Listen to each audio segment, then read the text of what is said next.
My character is the narrator, which is the leader of the company, and the company is just kind of people without an actual main part and just little parts of narrating.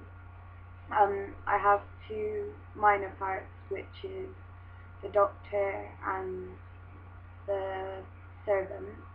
The servant only has two lines, and it's Miss Brownlow's servant, and she's a Cockney, and I gotta be rude and right, but I can't be too rude because Mr. Brownlow's a good man and he's nice, so I've got to kind of take that into consideration.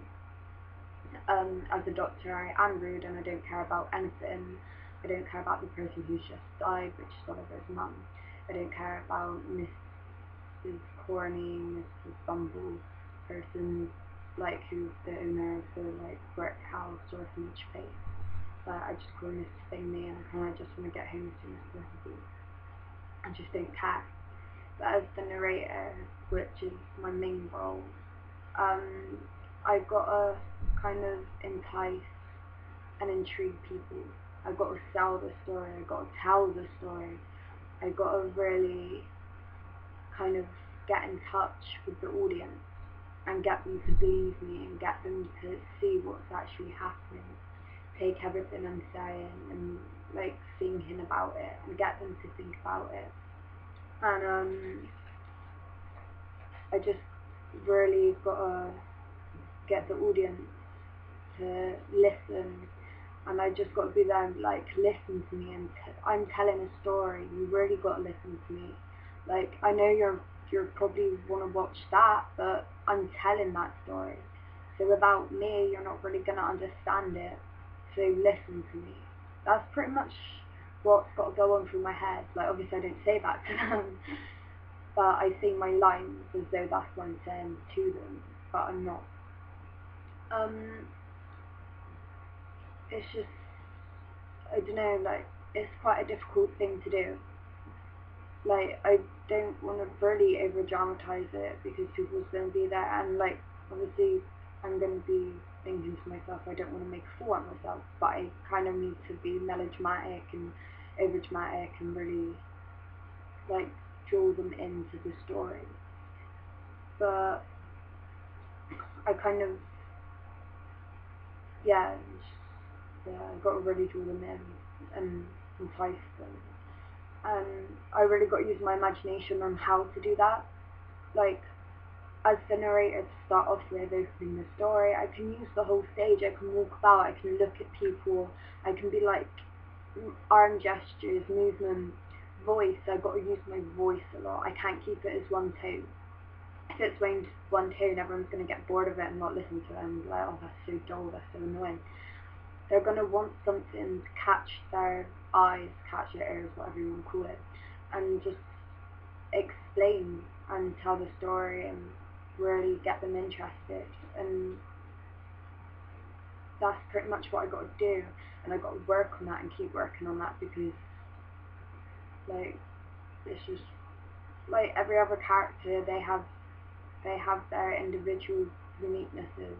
Mine's kind of just getting the audience to listen to the story I'm telling, and I got to do that by using different techniques. Yeah, I got to be confident. Like that's one thing I got to do. Is kind of like break out of this quiet Laura and be confident and like kind of not shout, but like I got to use my voice. I got to use different tones. I got to use like because I can't be quiet. I can't keep it one tone. I can't be boring. I can't keep it monotone. I can't do anything. I got to keep using it like differently. I kind of got to use it loudly, but not too loud. So then I'm shouting because otherwise my voice would go like that. But yeah, um, I got to kind of let my feelings out through what I'm saying as well, and kind of let other characters' feelings out through what I'm saying.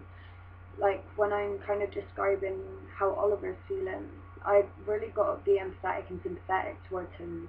Like I got to be there and show him his emotions, like through myself and my emotions through myself. So I'm going to be looking at him in deep sadness because it's cruel what they're doing to him and everything which has happened to him, and he doesn't deserve it because he is actually a nice boy. And I just got to kind of like let the audience know I feel that, and I got to let the audience know he feels that, and I got to kind of make the audience feel like that and feel sorry for him, and I just got to kind of rub off and influence the audience's feelings to my feelings. Um, um, that kind of links to how I feel about other characters.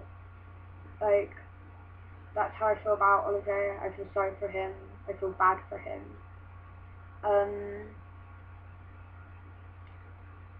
there's not many other characters except like Bill at the end. I kind of got to leave that really dramatically, and I've got to really do it slow and intense because it's an intense scene. Like, Bill dies. I've got to be really like build up to it. I've got to get build up to it. I've got to like be really slow and then just savor it.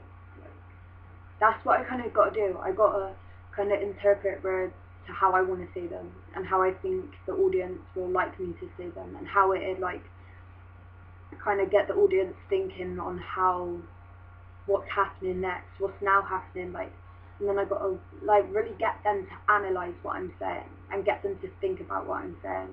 Because if I'm in the audience and I see a narrator, like, the narrator is normally the lovable, funny one, or the serious one, or the one that's just telling the story, which is the one I want to be, or it's just kind of what the narrator's got to do. The narrator's actually got quite an important part, but it's not going to be that important if the audience isn't going to listen to them.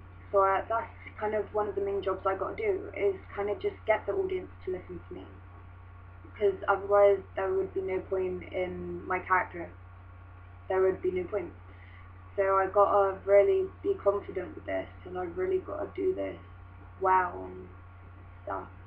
So yeah, that's what I got to do, and that is what I'm planning on doing. I've got to use my voice, physicality. I've got to do everything to try and tell the story. Emotions is one thing. Can't use a monotone voice. However, I do have to use received pronunciation. I can't use Bristolian or Cockney. I just got to be kind of one accent but different tones. But yeah, that's kind of my character proposal.